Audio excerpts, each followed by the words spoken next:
Buenas noches, bienvenidos a Mysterium y gracias por estar al otro lado. ¿Cree usted que estas últimas catástrofes que ha habido en la Tierra pueden ser debidas al cambio climático? ¿Acaso cree usted que la famosa profecía maya de diciembre del 2012 puede suponer un giro brusco en nuestra historia? ¿Cree usted que el poder mental de las personas, usada de forma colectiva, puede transformar el mundo? Para responder a estos interrogantes va a estar con nosotros Enrique de Vicente, escritor, periodista y director de la revista Año Cero. Y en nuestro reportaje de investigación vamos a adentrarnos en un enigma desde luego apasionante y que figura entre mis favoritos. Vamos a hablarles de una tragedia ferroviaria. Ocurrió en la localidad de Torre de Bierzo, en León. Allí sucedió un accidente que el régimen autoritario en aquella época tapó, ocultó, para que no se supiera con exactitud el número de víctimas mortales. Un caso desde luego sobrecogedor, pero aún más cuando conozcan lo insólito, lo sobrenatural. Y es que un revisor, un extraño revisor, avisó 3 días antes de que se iba a producir la tragedia.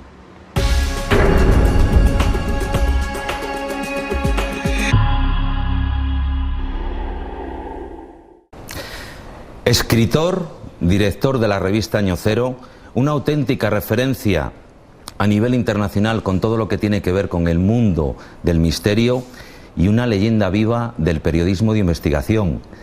Enrique de Vicente, buenas noches y bienvenido a Mysterium. Muy buenas noches, Ángel, encantado de estar en tu programa. Acabas de publicar este libro, Claves ocultas del símbolo perdido. ¿Qué podemos encontrar en él? Lo que podemos encontrar en él, como en algún otro libro mío anterior, es parte de la historia oculta, algunos fragmentos de la historia oculta de la humanidad. Es decir, toda la parte de la historia oculta en la que se basa la última novela de Dan Brown, que pese a que no haya organizado la polémica que organizó el Código Da Vinci, porque aquí no se mete con nadie, sigue siendo un número 1 desde su aparición en Estados Unidos y en la práctica totalidad de los países donde se ha publicado. He oído comentar que has dicho una afirmación sorprendente, y es que estamos viviendo unos tiempos históricos. ¿En qué te basas para dar esa afirmación y qué es lo que pretendes con ella? De alguna manera eso es algo que afirma, insinúa también Dan Brown, Nadando y guardando la ropa, que es algo que él intenta hacer en su novela. Estamos, para mí, asistiendo a unos momentos únicos en la historia, excepcionales, y me baso en algo muy simple, en observar lo que ocurre. Vamos a ver, la aceleración que vive la historia de la humanidad es evidente para cualquiera que se dedique a mirarla con detenimiento. Cada año que pasa se duplica la suma de conocimientos que teníamos el año anterior. Es decir, en nuestra generación hemos vivido tantos acontecimientos como ha vivido la historia en toda, a lo largo de toda la historia, la humanidad. Podemos ver, además de eso, todo lo que está ocurriendo a nuestro alrededor. Cambios climáticos, todo tipo de fenómenos meteorológicos, terremotos. ¿A qué se debe esto? Se debe a un conjunto de circunstancias. Básicamente se dice que se debe al cambio climático, pero eso es algo que antes era herejía y que ahora es moda. Algunos dicen que se debe a un incremento en la actividad solar y otros, los más atrevidos, científicos rusos, entre otras cosas, que se debe a que el sistema solar ha entrado en una zona del cosmos donde se producen toda una serie de fenómenos muy especiales. Eso repercute en un incremento de las manchas solares, de las explosiones solares, y eso está afectando a la magnetosfera, el campo de nuestra Tierra, lo cual produce trastornos climáticos, terremotos, y va a producir, si esa hipótesis es correcta, cada vez más en estos próximos años, y también trastornos en el ser humano. Otra de las señales que comentan sería la venida a la presidencia de Estados Unidos de una persona muy especial, de Obama, porque representa un arquetipo. ¿Qué opinión tienes de esa hipótesis? Bueno, esa es una hipótesis que yo lancé cuando Obama llegó a la presidencia en una portada que se titulaba Obama, Ángel o Demonio, en la revista Año Cero, y lo que planteaba claramente es que Obama es el único presidente de Estados Unidos que cumplía todas las características propias de lo que se llama un héroe solar o un salvador. Cuando hablamos de la figura del salvador, no estamos hablando de 20 personajes históricos, no. Estamos hablando de quizá 1 millar de personajes en las más diferentes culturas que reúnen una serie de características. Pues bien, Obama es uno de los pocos personajes que reúne la mayoría de esas características. Por ejemplo, en todas las leyendas se habla del nacimiento de esa persona relacionado, en muchos de los casos, relacionado con el agua. Ha sido el primer presidente de Estados Unidos que ha nacido en una isla, es decir, fuera del territorio, digamos, peninsular, continental de Estados Unidos, que ha pasado toda su vida viajando sobre el océano constantemente, entre otras cosas, fundamentalmente para ir a visitar a su familia a Hawái. Es una persona cuya simbología es toda una simbología relacionada con los héroes solares.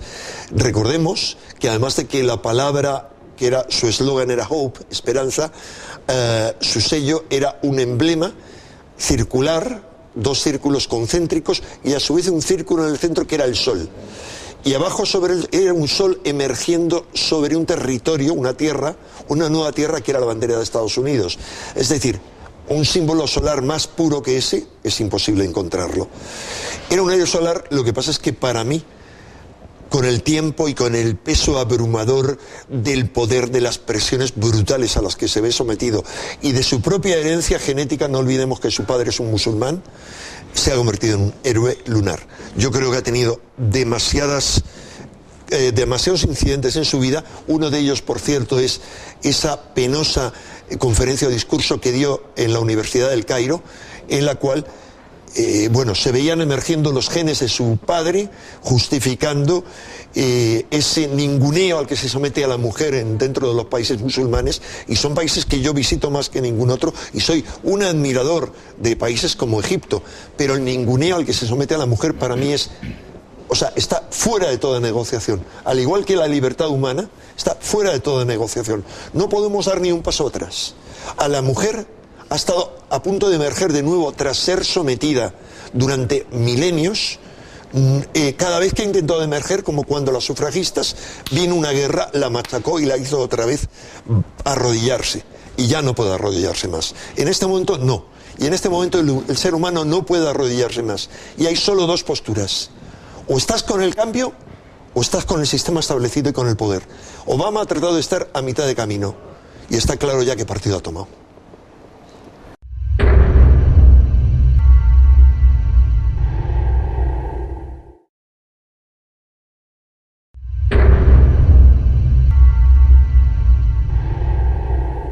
Continuamos con Enrique de Vicente, escritor, periodista, director de la revista Año Cero. Enrique, el año 2012, ¿parece que puede haber un brusco giro en la historia? El 2012 es algo de lo que he hablado recientemente en un encuentro internacional que ha habido en Barcelona sobre 2012, y mi conferencia la titulé más o menos como Muerte y Renacimiento, el 2012, el mito 2012 a la luz de las escuelas de misterios y de la antigua sabiduría. Son temas todos ellos que toco en mi libro Claves ocultas del símbolo perdido.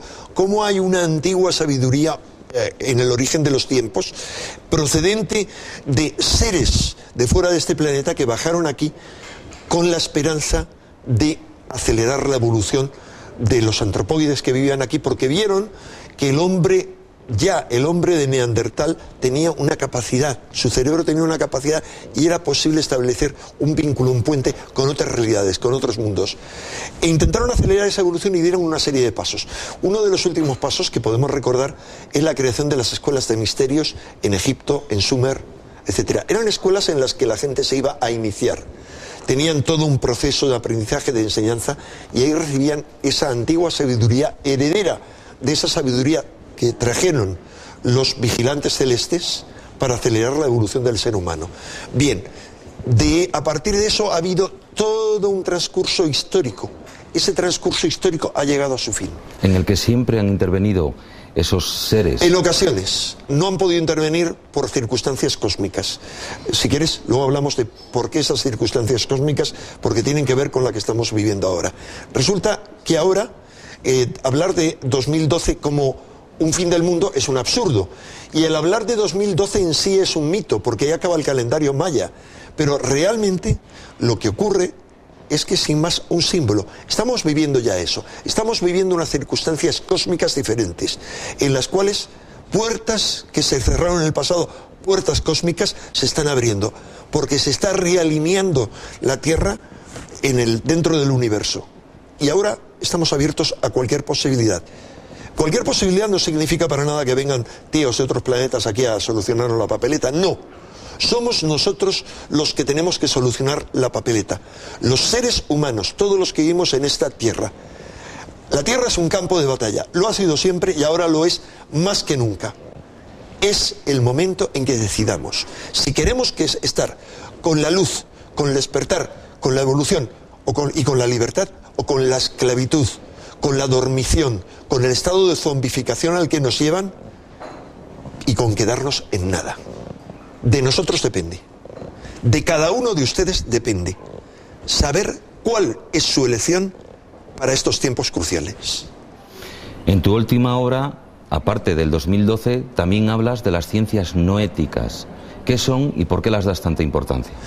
Le doy importancia porque en Claves ocultas del símbolo perdido, porque en esta última novela Dan Brown las coloca como la gran oportunidad del ser humano. Yo tuve la oportunidad de conocer al creador del Instituto de Ciencias No Éticas pues hace muchísimo tiempo. Le entrevisté en Barcelona en el año 76, cuando yo era un joven periodista, en un congreso que vino. Y era el único astronauta que ha pisado la Luna y que, habiendo pisado la Luna, tenía un doctorado en ciencias. Era el doctor Edgar Mitchell. Edgar Mitchell, en aquel momento, cuando yo le hice una pregunta sobre los ovnis que podían haber visto los astronautas, se puso de pie y dio por concluida la entrevista. Logré arreglarlo, pero ya no fue lo mismo. Se puso muy nervioso. Pero ahora sabemos por qué, ¿verdad, Enrique? Tú lo sabes muy bien. Ahora es uno de los astronautas, quizá el más ferviente, porque ya es un señor muy anciano, que no tiene ningún miedo, porque el único miedo que podría tener es la muerte, y seguro que ha superado ese miedo, que es la última esclavitud del ser humano. Es la última mentira que nos han contado, que después de la muerte se acaba todo. Eso quieren los carceleros, que sigamos pensando que esta cárcel es el paraíso. Falso. Este hombre, que ya se ha liberado de ese miedo, dice, primero, que Estados Unidos debe revelar la verdad sobre los ovnis y, entre otras cosas, explicarnos por qué ha guardado naves extraterrestres y cadáveres desde hace más de medio siglo. Y él lo sabe muy bien. Él dice que en Roswell cayó una nave extraterrestre, y algo de saber por qué él vivió en Roswell durante su infancia y juventud. Porque su padre era un militar que estaba destinado en la base de Roswell, como tanta otra gente. Pero se nos ha engañado tanto, se ha convertido Roswell en un circo. Constantemente, una y otra vez, desvían nuestra atención. Una y otra vez crean un circo de payasos para que se piense que todo lo que tiene que ver con estos temas es una payasada, porque no les interesa que sepamos la verdad, porque la verdad nos hará libres. Eso lo dice Juan en su Evangelio, y es una verdad tan grande como un planeta. ¿Y a quiénes no les interesa que sepamos la verdad? Bueno, a los dueñecillos de este mundo y a los dueños de este mundo. Es decir, a los grandes dueños de este mundo que han mantenido este mundo en las tinieblas desde tiempos muy remotos, y a sus servidores en esta tierra. Y sus servidores, creo que para cualquiera que pueda razonar un poco, tendrá muy claro quiénes son. No los voy a enumerar, entre otras cosas porque si enumerara algunas de las industrias que hay relacionadas con esto, una obviamente es la del armamento, la otra es de la droga, pero hay otras más legales, podría tener problemas.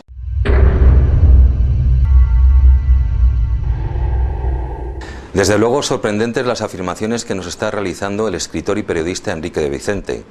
También esperamos sorprenderles con nuestro reportaje de investigación. El equipo de Mysterium se ha desplazado a la localidad leonesa de Torre del Bierzo. Allí ocurrió el accidente ferroviario más importante de España. Pero lo insólito, lo sobrenatural, estriba en que un extraño revisor avisó 3 días antes del acontecimiento que estaba por suceder. Pero esta vez no es una leyenda, tenemos el documento que así lo avala. Me imagino que estarán deseando ver un avance del reportaje de investigación que les hemos preparado y que van a poder ver justo después de la entrevista que estamos manteniendo con Enrique de Vicente.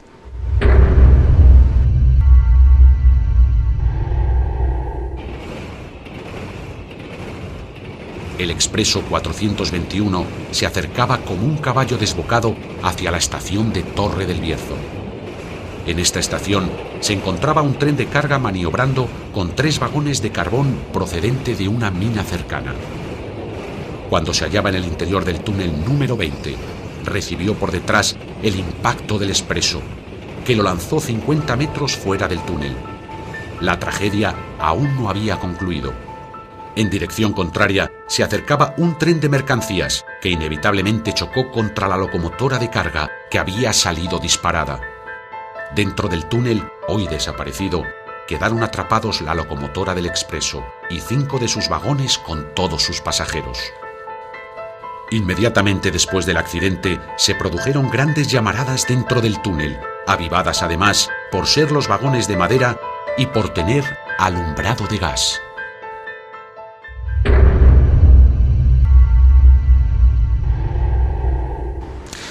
Interesante, desde luego. Vamos a intentar sorprenderles con este reportaje de investigación y ahora vamos a continuar con la entrevista que estamos manteniendo con Enrique de Vicente.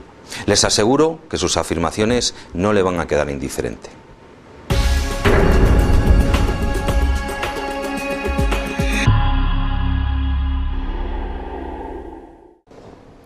Enrique, ¿está demostrada la influencia de la conciencia o de la mente sobre la materia?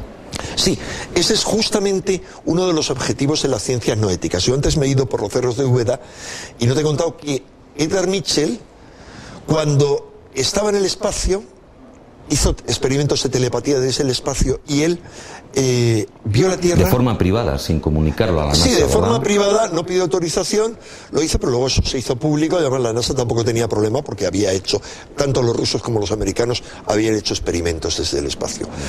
La cuestión es que cuando estaba allí vio la Tierra, razonó sobre la Tierra, tuvo una experiencia mística y cuando bajó se planteó, esta Tierra en este momento tiene solo 3 posibilidades.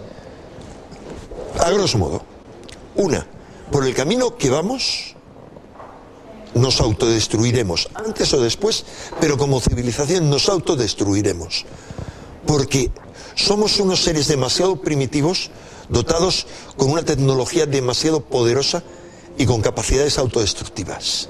Nunca nadie podrá impedir eso, salvo, segunda opción, que se cree una dictadura planetaria en la que, por el bien de la humanidad y para evitar su autodestrucción, hay un control total.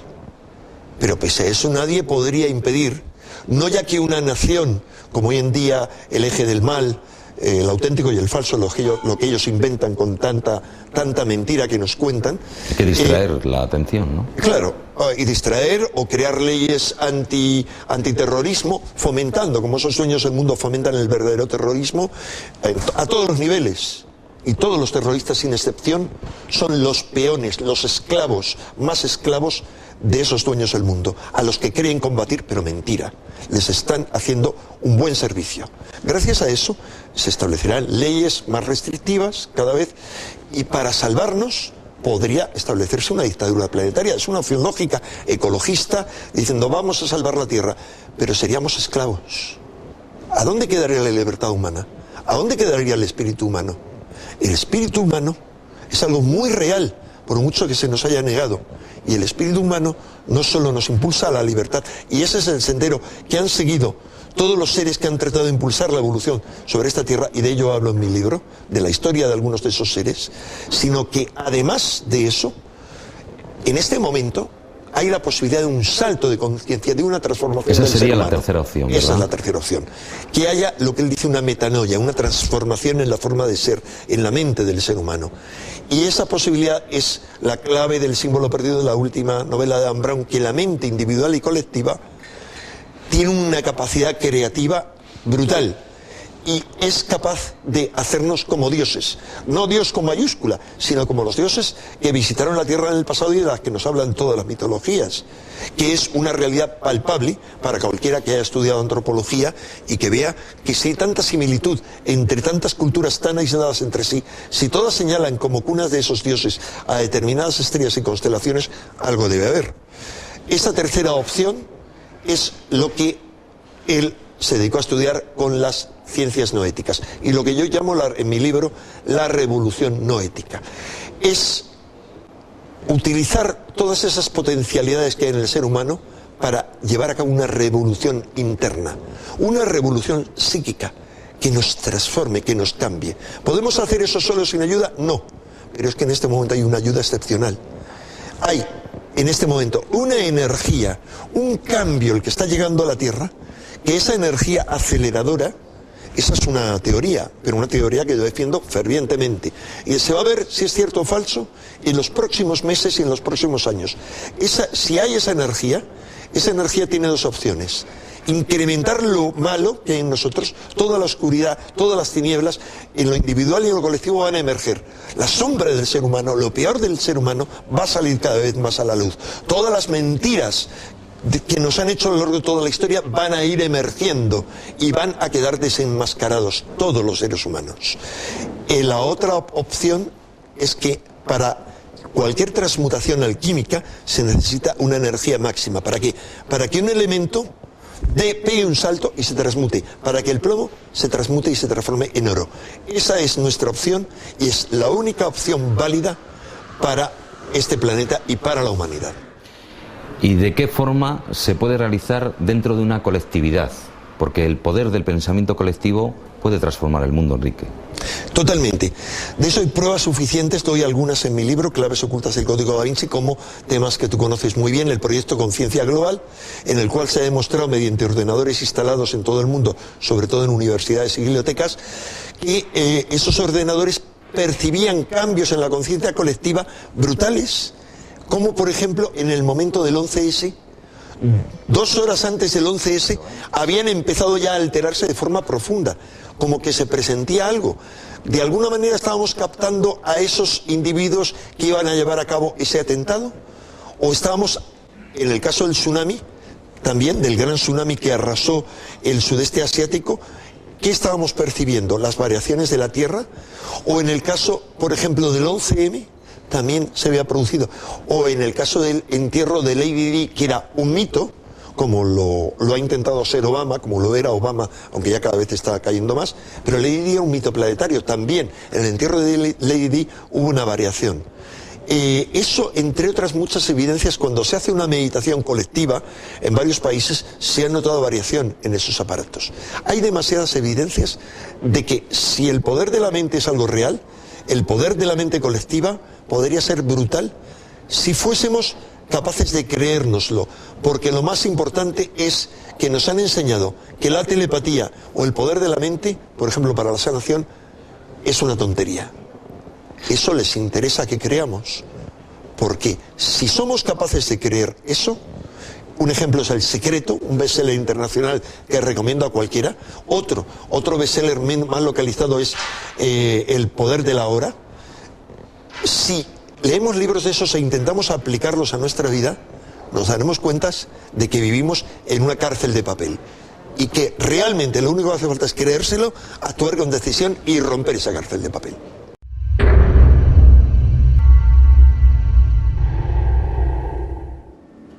En nuestro reportaje de investigación vamos a hablarles hoy de premoniciones antes de una catástrofe o de un accidente. Sin duda, un accidente, esta vez marítimo, que ha quedado marcado en nuestro inconsciente colectivo fue el del Titanic. Sucedió el 14 de abril de 1912. Una fría noche, el Titanic rozó contra un iceberg y se hundió en 2 horas 40 minutos. Murieron 1.517 pasajeros de los 2.200 que llevaba a bordo, todo ello por no llevar suficientes botes salvavidas. Sin duda uno de los mayores desastres marítimos de toda la historia en época de paz. Pero como en el caso que vamos a presentarles hoy, existe un documento que parece avalar esas supuestas premoniciones. En este caso, en el caso del Titanic, vamos a hablarles de un libro escrito 14 años antes de la tragedia, 1898. Morgan Robertson escribió un libro 14 años antes titulado Vanidad. ¿Saben de qué trataba? Trataba de un transatlántico que iba por el océano Atlántico y que se hunde después de chocar con un iceberg. Las características de aquel barco comparado con el Titanic son increíblemente acertadas en cuanto al número de botes salvavidas, en cuanto al número de pasajeros, en cuanto a los metros de largo del barco. Todas las características técnicas coinciden con el Titanic de la realidad. Pero se me olvidaba comentarles una cosa. El subtítulo en inglés, aparte de vanidad, era La tragedia del Titán. Sí, aquel barco de la novela se hundía igual que el Titanic en el mes de abril. Sí, igual que el Titanic chocando contra un iceberg.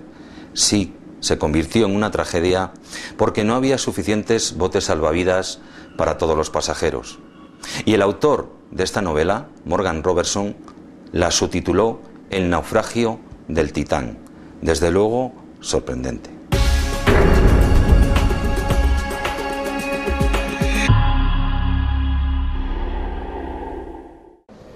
Antes me dejabas un tema ahí con flecos colgando, que era la existencia de seres extraterrestres, porque podrían influir en estos cambios en los que estás comentando. ¿Qué opinión te merecen? Bueno, yo creo que ha habido visitas extraterrestres a la Tierra desde tiempos muy remotos. El problema con el concepto extraterrestre es que es muy difuso, porque pensamos en tíos como nosotros, de carne y hueso, iguales que nosotros, que vienen en naves metálicas, pero no tenemos ni idea de qué cantidad de intervenciones y de cuántos niveles dimensionales estamos recibiéndolo. Por definición, cualquier contacto con unos seres de un nivel evolutivo muy superior al nuestro es incognoscible, no podemos comprenderlo. Igual que las hormigas o los monos o los perros no pueden comprender nuestro comportamiento. Solo si se familiarizan con nosotros entienden parte de nuestro comportamiento. No tengo ninguna duda de que ha habido eso, igual que no tengo ninguna duda de que en este momento crucial para la Tierra, cualquier ser que busque nuestra evolución no realizará nunca una intervención directa, porque sería anular nuestra evolución. Si hubiera cualquier tipo de intervención, a mí eso no me olería bien, porque yo personalmente creo en lo que creen las tradiciones de todos los tiempos. Hay ángeles y demonios. Hay dioses benévolos y hay dioses malvados. Es decir, hay dioses que buscan la evolución espiritual y moral del ser humano y su ansia hacia la libertad, y dioses que buscan nuestra esclavitud. Lo tenemos ya desde la Biblia, desde el Génesis, pero a veces lo tenemos de forma un poquito extraña y un poco disfrazada. Cuando expulsan a Adán del paraíso, ¿por qué le expulsan? Dicen, en plural, los Elohim, dicen, ahora que han comido del árbol de la ciencia del bien y del mal, expulsémoslos el árbol del paraíso, no vaya a ser que colman del árbol de la vida y se hagan inmortales como nosotros.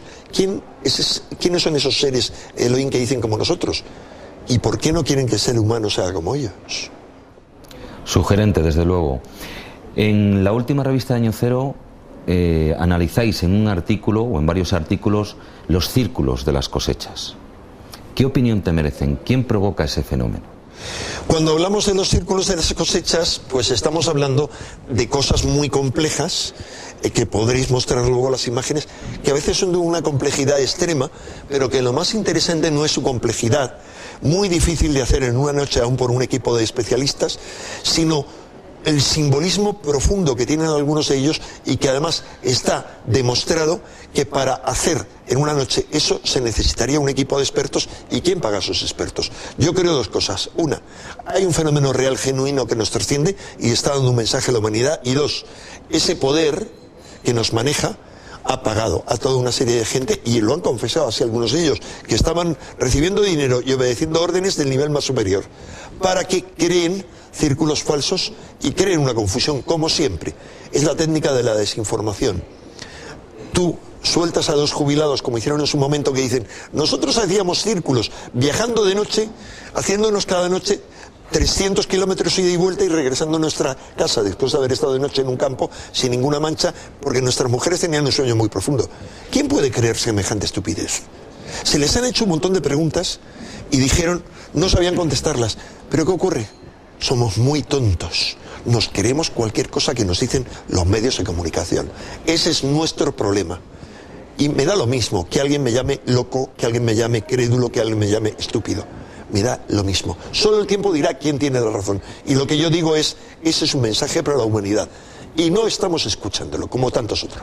Por lo tanto, Enrique, vamos a informar cómo despertamos y cuál es la posición que debemos de adoptar. La posición que debemos adoptar es muy simple: tranquilidad, alegría, positividad, y cada uno que haga lo que sepa, que medite, que rece, estado de recogimiento, de compartir con los demás. Es decir, todo lo que tiene que ver con eso, y con el único mandamiento que nos dio un señor que se llamaba Jesús, que realizó al Cristo, un señor que se convirtió en Dios en este planeta, encarnó al Cristo, y que dijo: un solo mandamiento os doy, amaros los unos a los otros como yo os he amado. Él no habló nada de los 10 mandamientos que nos siguen metiendo por las narices, sino que dio un solo mandamiento, y en eso se resume todo. Enrique, ha sido un placer compartir contigo tus conocimientos y tu sabiduría. Muchas gracias por haber venido a Mysterium. Muchas gracias a ti, Ángel, por invitarme. Y a ustedes, solo decirles que ya tienen el conocimiento y, por lo tanto, también la responsabilidad.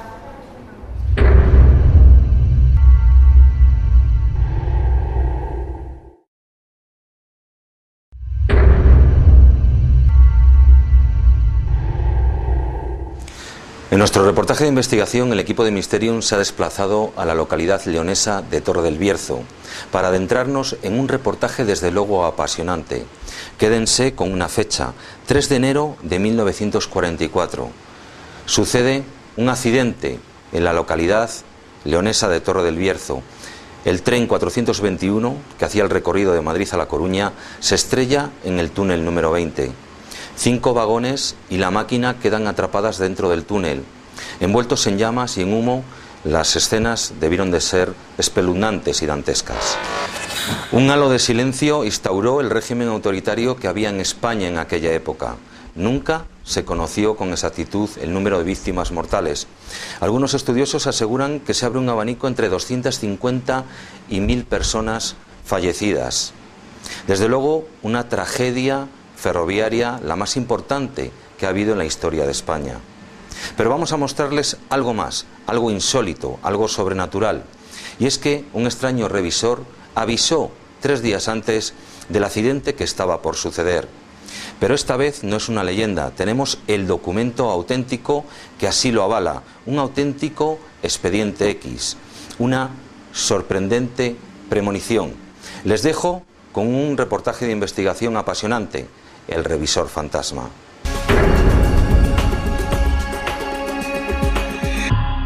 El revisor fantasma.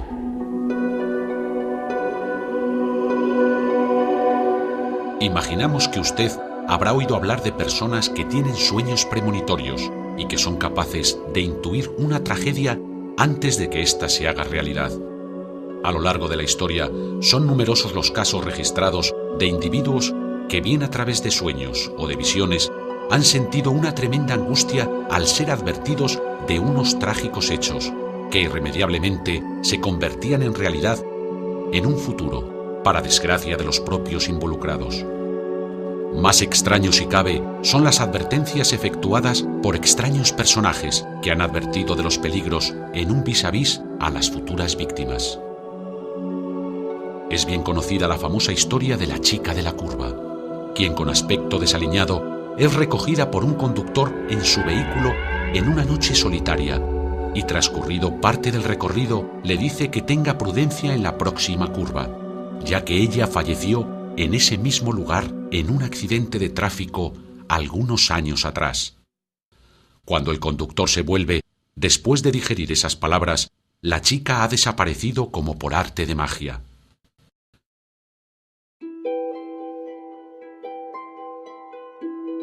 En la mayor tragedia de un accidente ferroviario ocurrida en España, sucedió un hecho similar, pero la diferencia con el ejemplo anterior estriba en que, en este caso, poseemos la declaración jurada de una respetable persona que afirma haber sido testigo de la fatídica premonición, realizada por un desconocido ferroviario, 3 días antes de que ocurrieran los desgraciados acontecimientos. Pero mejor será que comencemos por el principio. El 2 de enero de 1944 el tren Correo Expreso 421 sale de Madrid a las 20:30 horas, con destino a La Coruña.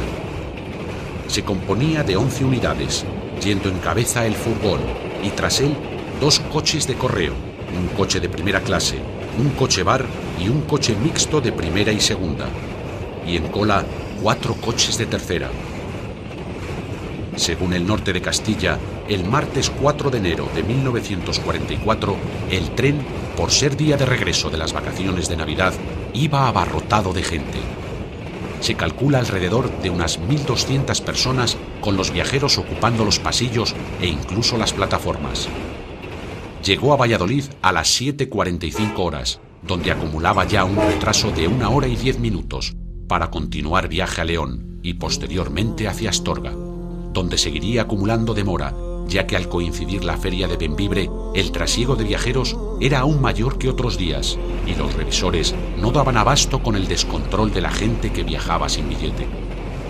Allí hubo 3 locomotoras implicadas en el accidente. Una americana, que era la que bajaba con el tren Correo, una 400 del Norte, que era la que realizaba las maniobras, que se quedó prácticamente en el túnel número 20, y una Santa Fe, que era la que subía con el mercancías desde Bembibre. Esas fueron las 3 locomotoras implicadas. El único fallecido del personal de conducción, compuesto por 6 personas, fue el señor Gonzalo, que era el de la locomotora 400 que efectuaba la maniobra dentro del túnel número 20. Y mi cuñado, que después fue mi cuñado, era el fogonero de la locomotora de maniobras. En Astorga, antes de iniciar el descenso del puerto del Manzanal, se tensaron los frenos de la segunda de las locomotoras, porque parecía tener problemas. En la estación de La Granja, los maquinistas de la doble tracción detectaron el caldeo de uno de los ejes, lo que hizo que se tomara la decisión de desenganchar una de las locomotoras, dejando a la titular, que era la que tenía problemas en los frenos, sola a la hora de descender el puerto. El tren Correo llegó a León. Llegó a León con una locomotora de tipo montaña, la 4620. La 4620 pues finalizaba su servicio de remolcar ese tren en León y se cortó y se retiró. Lo que estaba previsto era continuar con una americana de la antigua Compañía del Norte, que era la 4532. 4532. Y después, entre lo que era el depósito, que era León, donde se hacían las reparaciones más o menos de envergadura, y la reserva de Torre del Bierzo, pues siempre había un trasiego de locomotoras que prestaban servicio en Torre del Bierzo y que venían a reparar, a hacer la visita a León. Entonces, ¿cómo se hacían para evitar circulaciones? Se acoplaba esas locomotoras que por otra parte tendrían que circular aisladas, sin tren, se acoplaban a los trenes para evitar una circulación. Hay que darse cuenta que el bloqueo existente en aquel entonces era el bloqueo telefónico. Entre estación y estación no podía circular nada más que una circulación. Si se acoplaba a un tren, pues era una circulación y se evitaba ya otra, para darle más capacidad a la línea, ¿no? Entonces aquí se le acopló una mastodonte, que después se les llamó tipo Renfe debido a la cantidad de locomotoras que se construyeron de ese tipo de rodadura, que era una mastodonte, la 2444. La 2444 figuraba acoplada al tren porque no necesitaba la carga del convoy, no necesitaba una doble tracción, y en aquel trayecto que era posible dar la doble tracción, pues la daba esta locomotora, que sería, calculo yo, que de Porqueros al túnel 1, que es donde empieza la bajada del puerto de Brañuelas, que es ferroviariamente como lo conocemos, que por carretera todo el mundo le llama el puerto de Manzana. El maquinista informó del peligro que suponía continuar el viaje en ese estado, pero fue presionado por las autoridades ferroviarias a proseguir ruta para no acumular más retraso, que a esas alturas superaba ya las 3 horas. La situación en aquella época era que no había medios, y como no había medios había que sacarlo como fuera, y en muchos casos se sacaba coaccionando o amenazando a la gente.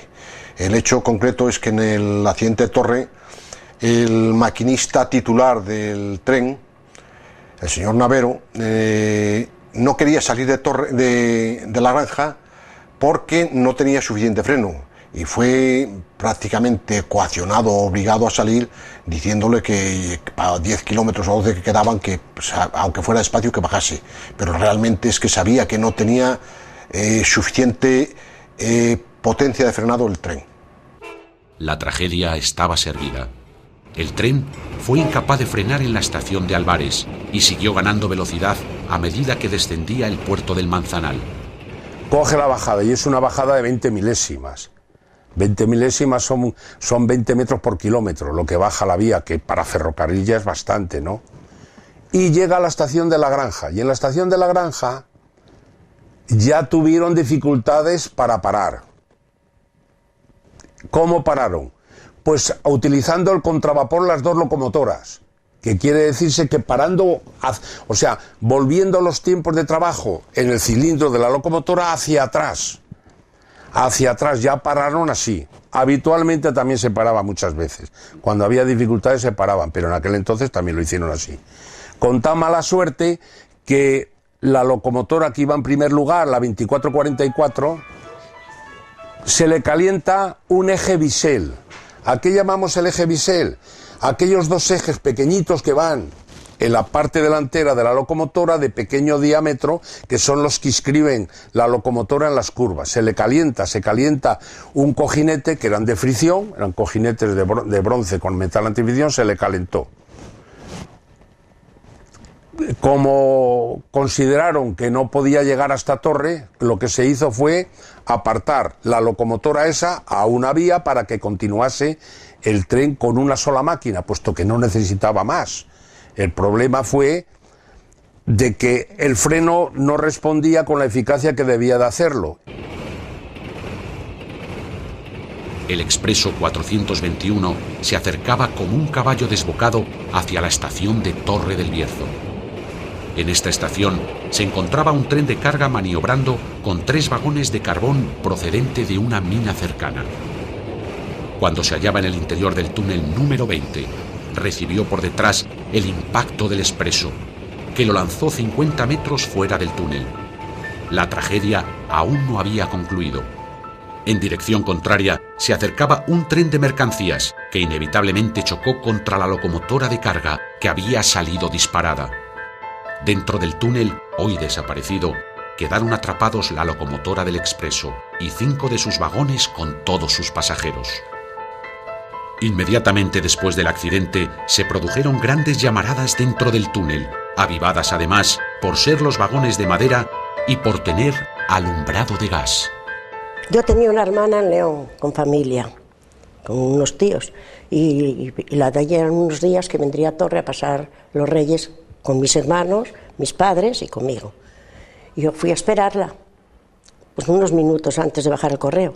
Y cuando iba por el camino, siento ahí donde el puente, que pasa la vía, por arriba, por ese puente, siento una cosa así, un ruido, que me dejó así, pero yo, ni un avión vi ni nada. Voy deprisa, ya me meto en 4 pasos en la estación y ya veo que estaba todo ardiendo. Y había gente que había pasado por el río y por un puente que había de madera en el río, había pasado gente y ya 2 guardias civiles o eso vi yo a lo primero. El espectáculo de muerte que se produjo en el interior fue dantesco. Pasajeros despedazados por el choque y los que lograron sobrevivir al impacto quedaron atrapados en el interior, rodeados del fuego que les abrasaba y el humo que les asfixiaba. Algunos de los supervivientes declararon haber oído disparos en el interior del túnel, probablemente efectuados por militares que viajaban en los vagones siniestrados, que prefirieron un suicidio rápido a morir abrasados. Ya sabíamos que íbamos al precipicio porque el interventor ya pasó por encima de toda la gente avisando que se bajaran las maletas, que íbamos mal. El correo en Brañuelas rebasó. Llegó a la señal de abajo. Pero al llegar a la granja le quitaron una máquina y ahí fue todo. 5 o 6 minutos tardamos de la granja a Torre. ¿Quién nos veía? Al chocar los otros de pie, pero nosotros dio cama, estábamos en el suelo. Y ahí, pues hasta que quisieron y nos sacaron. Todos eran gritos y voces y ¿qué quiere que le diga? Toda esta trágica historia ha quedado excelentemente reflejada en el corto documental Túnel número 20, que obtuvo el premio Goya al mejor documental del año 2003 y que fue realizado por Ramón de Fontecha. Bueno, yo le recuerdo, y siempre lo tengo grabado, y cada vez que me hablan de ello, pues más. Yo estaba en unas oficinas ahí que hay al lado mismo de la estación, y yo iba por la correspondencia todos los días. Entonces los carteros de aquella iban al coche correos que venía el último, y allí recogían la correspondencia y ya te la daban. Y en aquel momento estábamos esperando, y claro, vemos salir al jefe de estación con las manos en la cabeza. ¡Echar traviesas rápido a la vía! ¡Echar traviesas! No dio tiempo a hablar más cosas, porque en este momento sentimos a una velocidad espantosa. Y en aquel momento, cuando pasa por el lado mío, desde un poco lejos, por la ventanilla tiran a un niño pequeñito, pasa por encima de mi cabeza, que le cogieron atrás. No sentimos nada más que ¡bum! Golpe. ¡Ay, Dios mío! ¿Qué pasó ahí? Todos se echaron a correr, todos a la boca del túnel.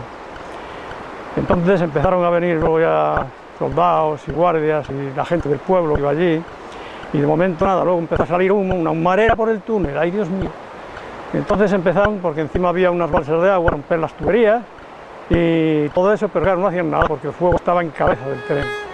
Tenían unos 8 vagones, que es lo que decían.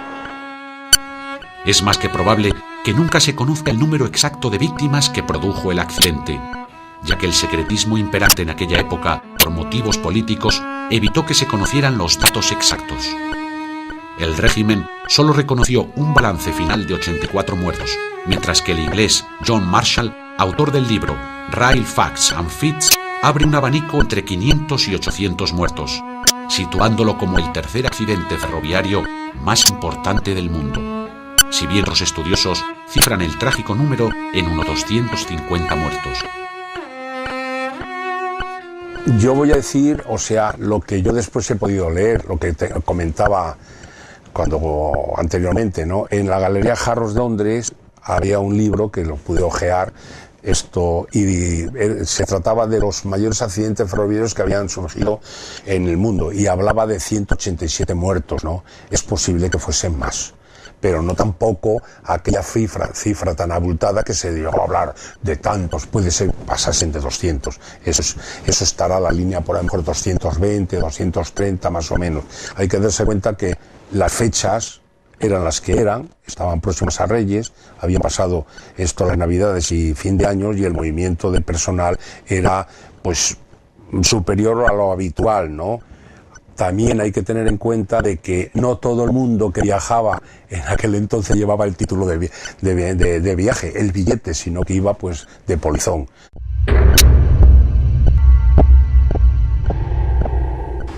Les hemos presentado la mayor tragedia ferroviaria que ha ocurrido en España. Sucedió el 3 de enero de 1944. En la localidad leonesa de Torre del Bierzo se estrelló el tren Correo 421, justo en el túnel número 20. Nunca se supo el número de víctimas mortales, porque fue silenciado por el régimen autoritario que había instaurado en aquella época en España. Ahora vamos a mostrarles lo insólito, lo sobrenatural. Tenemos la declaración jurada de una persona de reconocida solvencia en la localidad de Astorga que afirmaba que 3 días antes un extraño ferroviario se montó en el tren, en la estación de Valladolid, en ese tren que hacía ese mismo recorrido de Madrid a La Coruña, y comentó que había sucedido un accidente espantoso en la localidad de Torre del Bierzo, justo en los túneles.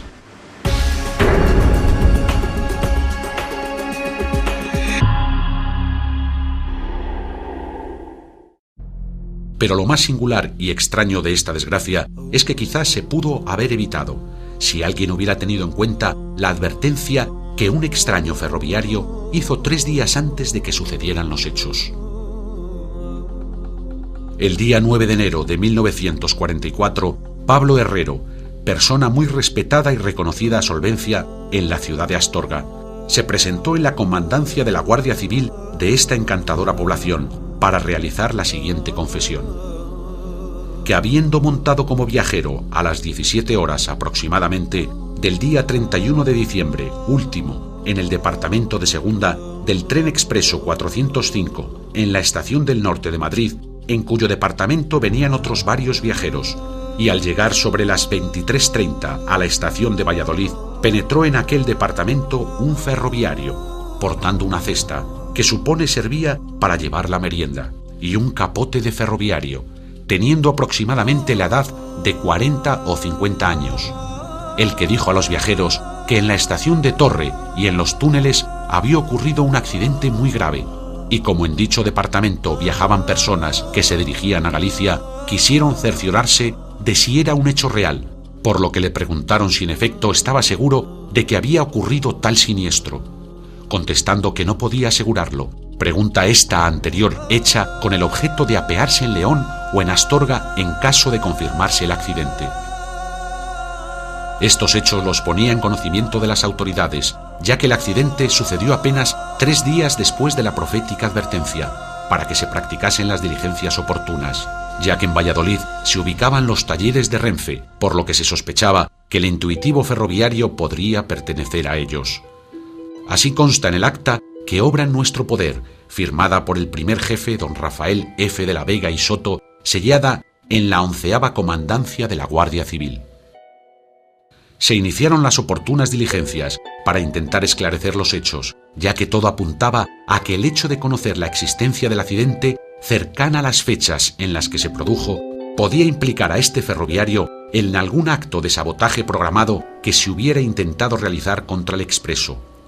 El juez especial de accidentes ferroviarios envió un escrito a los jefes de estación de Valladolid, Ventadebaños, Palencia y León para que se realizase una investigación pormenorizada, que se desestimó debido a que se encontraron demasiados ferroviarios ubicados en los referenciados talleres de Valladolid que atendían a esas señas. La hipótesis más racional nos induce a pensar que el extraño ferroviario pudiera haber estado al corriente de que iba a realizar un acto de sabotaje en las proximidades de la localidad de Torre del Bierzo. Algo, por cierto, bastante común en esa época, debido a la rebeldía que muchas personas demostraban hacia el régimen autoritario instalado en España. Pero esta hipótesis no parece probable por diversos factores. El accidente no se produjo porque algún objeto estuviera atravesado en las vías, o las mismas se encontraran cortadas, lo que hubiese provocado un fatal descarrilamiento, sino que se produce, como ha quedado demostrado a lo largo de este reportaje de investigación, por las continuas negligencias y presiones de varias personas interesadas en que el tren llegara a su destino. Además, si el misterioso aviso se hacía con la intención de evitar víctimas, este extraño ferroviario debería de haberse dirigido a las autoridades de la estación de Valladolid, y no a los viajeros de un solo vagón como lo hizo. Quizás, precisamente la hipótesis más racional en este caso sea la sobrenatural, es decir, ¿acaso tuvo esta persona un sueño premonitorio o quizás una alucinación en un estado consciente que le transportó 3 días en el tiempo, permitiéndole adelantarse a los acontecimientos? En este caso, las dudas que expresó cuando fue interrogado por los otros viajeros sobre el siniestro indicarían su confusión mental ante dicha experiencia paranormal. Si fue así, ¿quieren estos hechos darnos a entender que el destino ya está escrito? ¿Acaso el propio revisor fantasma viajaba en ese tren fatídico el 2 de enero de 1944 y lo que le fue adelantado no sería otra cosa que el preámbulo de su propia muerte?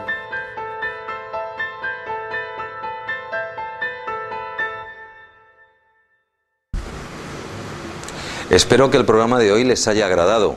Si hemos conseguido que reflexionen sobre el mundo en el que vivimos y lo que van a hacer de forma individual para cambiarlo, nos felicitamos por ello.